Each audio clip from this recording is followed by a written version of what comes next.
নমস্কার বন্ধুরা, welcome to learning গেপ। চলে এসেছি নতুন একটা ভিডিও নিয়ে। আজকের ভিডিওতে মূলত আলোচনা করব রেলওয়ে সায়েন্স নিয়ে।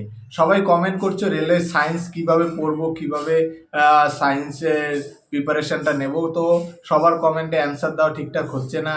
আর একটু ডিউটি যাচ্ছি, তারপরে নিজের প্রিপারেশন, তারপরে নর্মাল যেগুলো কাজ থাকে। তো তাই ভাবছি একটা নতুন করে ভিডিও বানিয়ে দিই সায়েন্সের ওপরে। তো সায়েন্স নিয়ে আমি আগেও বলেছি, রেলওয়ে মানেই হচ্ছে সায়েন্স। রেলওয়ে জিকে মানে সায়েন্স এবং কারেন্ট অ্যাফেয়ার্স। এবং রেলওয়েতে যে কোনো, যেমন পার্টিকুলারলি বলাই আছে এএলপি টেকনিশিয়ান বা গ্রুপ ডিতে যে সায়েন্স এত নম্বরের কোশ্চেন আসবে। তো কিন্তু এনটিপিসিতে যেহেতু বলা নেই সায়েন্স এত নম্বরে আসবে, অনেকেই ধরে নিতে পারো এনটিপিসিতে সায়েন্স একদম কম আসে। সেরকম কিন্তু নয়, এনটিপিসিতেও কিন্তু সায়েন্সের একটা ভালো ওয়েটেজ থাকে। তো সায়েন্স এবং কারেন্ট অ্যাফেয়ার্স আমি বারবারই বলি, যেটা রেলওয়ের পরীক্ষাতে সায়েন্স এবং কারেন্ট অ্যাফেয়ার্স মানে কিন্তু জিকে। জিকে আলাদাভাবে খুব বেশি আসে না, কিন্তু এনটিপিসি ব্যাপারটা আলাদা। এনটিপিসিতে যেহেতু 35 নাম্বার বা 40 নাম্বার জিকে থাকে, 40 নাম্বার আর 50 নাম্বার জিকে থাকে, যার জন্য কিন্তু এনটিপিসিতে অনেকগুলো জিকের কোশ্চেন থাকে, যার ফলে কিন্তু বোঝা যায় না। কিন্তু এনটিপিসিতে সায়েন্সও কিন্তু অনেকটা গুরুত্বপূর্ণ, যেটা সায়েন্স আর এরকম নয় যে নর্মাল সায়েন্স যে আমরা পড়লাম সেভাবে কিন্তু হয়ে যাবে। তো এই সায়েন্সের প্রিপারেশান কিভাবে নেবে? অনেকে বলছে বেস্ট বুক কি? বেস্ট বুক এরকম হয় না, বা অনেকেরই ধারণা যে একটা বই পড়বো ব্যাস হয়ে যাবে, বা প্রিভিয়াস ইয়ার আর কোশ্চেনগুলো ডাইরেক্ট করব হয়ে যাবে, বা কোথাও ইউটিউবে গিয়ে একটা কোর্স করে নেব হয়ে যাবে। সেরকমভাবে কিন্তু হবে না। তোমায় বেসিক থেকে ধীরে ধীরে ক্লিয়ার করতে হবে। অর্থাৎ যদি তুমি সায়েন্স নিয়ে পড়তে চাও, সায়েন্সকে তুমি ভালো করতে চাও, তোমার যদি সায়েন্সের যে পার্টটা আছে সেটা ভালো করতে চাও বা ওইটাতে ভালো মার্কস আনতে চাও, তাহলে মূলত তোমাকে কিন্তু প্রথমে বেসিক জিনিসগুলো পড়তে হবে। ডাইরেক্ট তুমি প্রিভিয়াস ইয়ার শুরু করে দিলে বা ডাইরেক্ট তুমি একটা কোর্স নিয়ে পড়া শুরু করে দিলে, সেইভাবে কিন্তু একটু প্রবলেম হতে পারে সায়েন্স নিয়ে। কারণ সায়েন্সে আমি আগেই বলেছি, সায়েন্সের জন্য কিন্তু যদি তুমি বাংলা মিডিয়ামের স্টুডেন্ট হও, অনেকেই বলছে দাদা আমি যেই বইটার নাম বলি জিকের জন্য, দেব এন দত্ত ইয়ারবুক, সেই বইটাই কিন্তু যেইটুকু সায়েন্স আছে, সেই সায়েন্সটা কিন্তু তোমার রেলওয়ে পরীক্ষার জন্য কিন্তু এনাফ নয়। আবারও বলছি, আমি আগেও বলেছি যে ওই বইটায় যেটুকু সায়েন্স আছে সেই সায়েন্সটুকু কিন্তু রাজ্য সরকারের পরীক্ষার জন্য এনাফ, কিন্তু রেলওয়ের পরীক্ষার জন্য ওই সায়েন্সটুকু এনাফ নয়। ওইটা 10% বা 15%, ম্যাক্সিমাম হলে 20% এনাফ। কিন্তু বাকি 80% তোমাকে গ্রো করতে গেলে কিন্তু নিজে আলাদাভাবে কিন্তু সায়েন্স বই কিনতে হবে বা সায়েন্স পড়তে হবে। তো সায়েন্সের জন্য যারা ইংলিশ মিডিয়ামে আছো তাদের জন্য বেস্ট বুক হচ্ছে, প্রথমে তোমরা এই টিনা সেলের যেই সায়েন্স বুকটা আছে রেলওয়ে সায়েন্স, সেটা কিনে নেবে। সেটা খুবই ভালো বই করেছে, নতুন যে 2024 সালে এডিশনটা আছে। আবারও বলছি, টিনা সেলের সায়েন্স বুক মানে খুবই ভালো এডিশন। নতুন যে এডিশনটা সেটা পড়তে পারো, সেটা কিন্তু হিন্দি এবং ইংরেজিতে পেয়ে যাবে। সাথে কিরণ পাবলিকেশনের প্রিভিয়াস ইয়ার সায়েন্স বুক আছে, সেটাও কিন্তু তোমরা পড়তে পারো। তবে সায়েন্স পড়তে গেলে প্রথমে তুমি টিনা সেলের এই বইটা পড়ে তারপরে প্রিভিয়াস ইয়ারটা যদি পড়ো, তোমার কিন্তু সুবিধা হবে। অনেকের ধারণা থাকতে পারে প্রিভিয়াস ইয়ারের সেম কোশ্চেন তুলে দেয়, সেরকম না। কিন্তু প্রিভিয়াস ইয়ার থেকে আমাদের একটা আইডিয়া হয়, বা এই চ্যাপ্টারগুলো থেকে বেশি কোশ্চেন আসছে সেইটা দেখে একটা আমাদের মাইন্ডে একটা আইডিয়া হয়ে যায়। তো আমরা সেই চ্যাপ্টারগুলো একটু পড়াশোনা করলে পরে কমন পাওয়া যায়। এমন নয় যে প্রিভিয়াস ইয়ারের সেম কোশ্চেন তুলে দেবে, সেটা হয়তো 2টা বা 4টে বা 5টা কোশ্চেনের ক্ষেত্রে হতে পারে, কিন্তু ম্যাক্সিমাম কোশ্চেনের ক্ষেত্রে কিন্তু এরকম হবে না যে প্রিভিয়াস ইয়ারের সেম কোশ্চেন এবছর তুলে দেবে। তো এই হচ্ছে ব্যাপার। আর অনেকে নতুন আছে যারা প্রথমেই এসেই শুরু করে দাও যে প্রিভিয়াস ইয়ার করে নেব 10 বছর বা 5 বছর, তাহলে হয়ে যাবে, সেরকম নয়। যারা প্রিভিয়াস ইয়ার করে মন দিয়ে, তারা কিন্তু প্রথমে আগে বেসিকটা কমপ্লিট করে নিয়েছে, তারপরে তারা প্রিভিয়াস ইয়ার করে। তো যারা ইংরেজিতে পড়বে তাদের জন্য এইটা আছে। এছাড়াও তাদের জন্য কিন্তু লুসেন্টের একটা সায়েন্স বই আছে, ইংরেজি ভার্সন। সেই বইটাই কিন্তু পুরোপুরি ডিটেলস সায়েন্স আছে, সেটা কিন্তু খুবই গুরুত্বপূর্ণ। এবার আসি বাংলায়। বাংলায় যারা সায়েন্স পড়বে তারা কিন্তু আবারও বলেছি যে শুধুমাত্র এনসিইআরটির যে বই আছে, অর্থাৎ ইংরেজিতে বলতে ভুলে গেছিলাম, ইংরেজিতে কিন্তু এনসিইআরটির বই পড়লেও কিন্তু হবে 9 এবং 10-এর।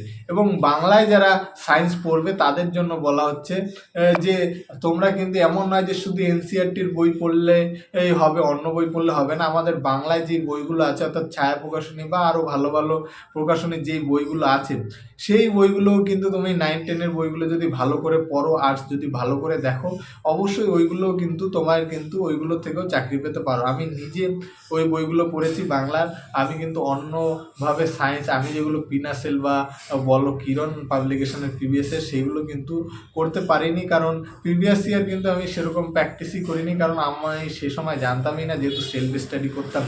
তো আমিও কিন্তু এই 9-10-এর বাংলা একদম আমি বলে দিচ্ছি, ছায়া প্রকাশনের যে বইগুলো আছে সেইগুলো আমি মূলত টেক্সট বুক পড়িনি, সহায়িকা যে বইগুলো আছে 9-10-এর সেইগুলো কিন্তু ভালো করে পড়েছিলাম। তো তারপরে কিন্তু আমি মক টেস্ট দিতাম বা অন্য জায়গার থেকে ওয়ান লাইনার জিকে পড়তাম, তাহলে কিন্তু আমার বেশি উপকারটা হবে। কিন্তু তুমি ডাইরেক্ট জিকেতে চলে গেলে বা ডাইরেক্ট তুমি প্রিভিয়াস ইয়ারে চলে গেলে, সেইটা কিন্তু তোমাকে উপকার দেবে না। প্রথমে তুমি পড়ে নেবে ডিটেলসভাবে 9-10-এর সায়েন্স বইগুলো, তারপরে তুমি যদি এমসিকিউ পড়ো তখন কিন্তু তোমার কিন্তু অনেক দিন ওই জিনিসগুলো মনে থাকবে। তো সায়েন্সটা এইভাবে পড়তে পারো। তো কি বললাম, 9 আর 10-এ তুমি প্রথমে ছায়া প্রকাশনীর বইগুলো পড়বে, তারপরে সাথে সাথে মক টেস্ট দেবে। মক টেস্টে যে সায়েন্সগুলো আছে সেগুলো দেখে নেবে।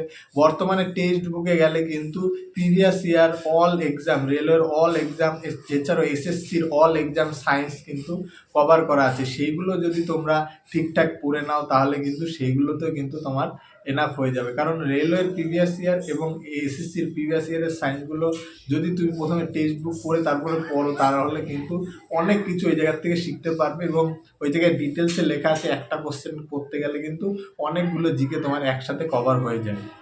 এই ছিল সায়েন্সের, এইগুলো কিন্তু ভালো করে পড়বে। আর তার সাথে একটুখানি অ্যাড করতে হবে, যেমন তোমার ম্যাক্সিমাম কিন্তু রেলওয়েতে সায়েন্স মানে ফিজিক্সের থেকে যেগুলো আসে, খুব কম এরকম আসে যে সায়েন্সের ফিজিক্সের থেকে normal question one liner MCQ দেয়। ম্যাক্সিমাম ফিজিক্স থেকে যে কটা কোশ্চেন আসে, অর্থাৎ যদি 10টা কোশ্চেন আসে ধরে নিই আমি, তাহলে কিন্তু 6 থেকে 7টা কোশ্চেন কিন্তু তোমার ফিজিক্সের ম্যাথগুলো আসবে। সেই ম্যাথগুলো নিয়ে ভয় পাওয়ার কিছু নেই, একদম সোজা। আমরা যেমন পরিমিতির ম্যাথ করি, শুধু সূত্রগুলো মনে রাখি এবং পাশে শুধু ডিজিট দেওয়া থাকে, শুধু বসিয়ে কাটাকাটি করে দিলে অ্যান্সার বেরিয়ে যায়, সেই রকমভাবেই কিন্তু শুধু ম্যাথগুলো আসে। সেটা এনটিপিসি হোক, এলপি হোক বা সব পরীক্ষাই হোক, রেলওয়ে যত পরীক্ষা আছে, কিন্তু ফিজিক্স মানে কিন্তু ম্যাক্সিমাম তোমার ম্যাথ আসবে। আর ডিপলি কোশ্চেন যেই পার্টটা থেকে আসবে সেটা হচ্ছে তোমার বায়োলজি। বায়োলজি কোশ্চেন থেকে কিন্তু ডিপলি, একদম ডিপলি তোমার ভালো করে পড়তে হবে। তো ফিজিক্সের পার্টটা বলে দিলাম যে ম্যাথটা কিন্তু ভালো করে করতে পারো। যত ম্যাথ আছে ফিজিক্সের সব ওয়ান লাইনারগুলো ভালো করে, ফিজিক্সের ওই সূত্রগুলো ভালো করে পড়ে নেবে। এগুলো যদি তোমার একটু অসুবিধা হয় 9-10-এর বই থেকে, তুমি 11 বা 12-এর বইয়ের ফিজিক্সে কিন্তু ওই সূত্রগুলো শুধু ওয়ান লাইনার, তুমি ডিটেলস যাবে না। 11-12-এর ডিটেলসে সমাধান আছে, সেইগুলো করার কোনো প্রয়োজন নেই। শুধু ওয়ান লাইনারগুলো শুধু একটু লিখে নেবে, যেগুলো ইম্পর্টেন্ট। তুমি কটা মক টেস্ট দিলেই বুঝতে পারবে যে কোন জায়গা থেকে কোশ্চেন আসছে। তো ফিজিক্সে ম্যাক্সিমাম তোমার ওয়ার্ক এনার্জি এবং ইলেকট্রিসিটি, এই দুটো চ্যাপ্টার থেকে কিন্তু খুব বেশি ম্যাথের কোশ্চেন আসে। এবার চলে যাই কেমিস্ট্রিতে। কেমিস্ট্রিতে কিন্তু যেগুলো আছে বন্ডিং বা যেগুলো বলো যে কেমিস্ট্রি, কেমিক্যাল রিয়াকশান, এইগুলো কিন্তু খুব ভালো করে পড়তে হবে। এইগুলো কিন্তু খুব আসে। এছাড়াও আছে কিন্তু পর্যায় সারণী। পর্যায় সারণী কিন্তু খুব ভালো করে না পড়লে কিন্তু খুব প্রবলেম হবে, কারণ এমন কোনো স্টেট পাবে না তুমি, এটা খুব রেয়ার, 99.99% পর্যায় সারণীর থেকে একটা না একটা কোশ্চেন আসবে, ম্যাক্সিমাম 2-4টে এরকম আসতে পারে। কিন্তু পর্যায় সারণী তোমার খুব ভালো করে আয়ত্ত রাখতে হবে, না হলে কিন্তু কোশ্চেন করাটা খুব মুশকিল হয়ে যাবে, মানে সায়েন্সের নাম্বার গ্রো করা। কারণ পর্যায় সারণী ওই একটা টেবিল যদি ঠিকঠাক ভালো করে মনে রাখতে পারো, তাহলে কিন্তু তোমার 1 থেকে 2 নাম্বার কিন্তু একদম কমন রেলওয়েতে এটা ধরে নেওয়া যায়। এই কেমিস্ট্রি এই জায়গাগুলো ভালো করে পড়বে। এছাড়াও যেগুলো হচ্ছে কেমিক্যাল নাম, তো এইগুলো ভালো করে পড়তে হবে। এবার আসি বায়োলজিতে।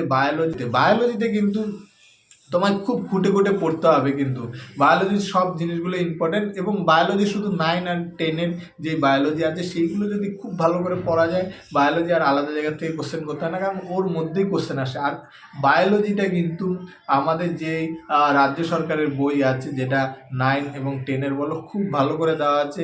সহায়িকা বই আমি পড়েছি, আমি সহায়িকা বইয়ের কথা বলছি। তো ওইটুকু পড়লেই কিন্তু যথেষ্ট, আলাদাভাবে কিন্তু পড়ার প্রয়োজন কোনো নেই। তো এইভাবে বায়োলজিটাও তোমরা পড়ে নেবে। বায়োলজি সবগুলো চ্যাপ্টারই ইম্পর্টেন্ট এরকম নয়, আর সবগুলো চ্যাপ্টারই ইম্পর্টেন্ট এরকম নয়। তো বায়োলজি খুব খুঁটে খুঁটে পড়তে হবে, কারণ বায়োলজি থেকে অনেক ডিপলি কোশ্চেন আসে। যেমন হিউম্যান বডি আমি যদি একটা এক্সাম্পল দিই, তার মধ্যে কিন্তু নর্মাল কোশ্চেন আসবে না, অনেক ডিপলি কোশ্চেন আসবে। যেমন নিউরন টিউরনের ভেতরে থেকে অনেক ডিপলি কোশ্চেন আসবে, সেইগুলো কিন্তু তোমায় ভালো করে পড়তে হবে। সায়েন্স নিয়ে ভয় পাওয়ার কিছু নেই, সায়েন্স কিন্তু একটা ভালো জিনিস, কারণ জিকের মতো সায়েন্স কিন্তু এরকম ছড়িয়ে ছিটিয়ে নেই। সায়েন্স কিন্তু একটা ধরা যায় ম্যাথের মতো একটা কিন্তু সার্কেলের মধ্যেই আছে। যদি সায়েন্সটা ঠিকঠাক আয়ত্ত করা যায়, সায়েন্স থেকে কিন্তু ভালো নাম্বার তোলা যায়। তো জিকে যেমন তোমার যে কোনো একটা বিষয় নিয়ে ওরা ধরে কোশ্চেন করে দিতে পারে, কিন্তু সায়েন্সে কিন্তু সেরকম নয়, ওরা মাত্র এই ৩-৪ বিষয়ের ওপরও কিন্তু কোশ্চেন করতে হবে। তো তোমরা কিন্তু একটা বৃত্তের মধ্যে আছো, বৃত্তের বাইরে যাওয়ার কোনো প্রয়োজন নেই। তো সেইটা একটু ভালো করে আয়ত্ত করতে পারলে কিন্তু রেলওয়ে চাকরি পাওয়া কিন্তু সায়েন্স আর অঙ্ক আর জিএই জানলে কিন্তু একদমই ইজি হয়ে যায়। আর জিকে না জানলেও কেউ যদি একদম জিরো জিকে হয়, যদি সে সায়েন্স ম্যাথ এবং জিএইতে খুব ভালো হয়, সে কিন্তু রেলওয়ে চাকরি পেয়ে যাবে। তো এইভাবে সায়েন্সটা ধীরে ধীরে করবে। প্রথমে নিজে একটা বেস তৈরি করার জন্য প্রথমে কিছু বই পড়বে, সাথে সাথে বই পড়ার সাথে সাথে যদি এক্সট্রা এমসিকিউ পড়ার ইচ্ছা হয় পড়বে, এমসিকিউ কোনো অসুবিধা নেই। তার সাথে সাথে কিছুদিন বাদে, হয়তো 1 মাস পড়ার পরে একটু 1 দিন 2 দিন বাদে বাদে একটা করে সায়েন্সের মক টেস্ট দেবে। সেই মক টেস্টের কোশ্চেনগুলো অ্যানালাইসিস করবে। অ্যানালাইসিস করতে করতে করতে করতে এরকম কিন্তু 6-7 মাস করলে কিন্তু তুমি একটা কিন্তু ভালো পর্যায়ে পৌঁছে যাবে। তো এই ছিল সায়েন্স নিয়ে ভিডিও। আর যদি ভিডিওটি ভালো লাগে অবশ্যই চ্যানেলটিকে সাবস্ক্রাইব করবেন। দেখা হবে অন্য ভিডিওতে। ধন্যবাদ।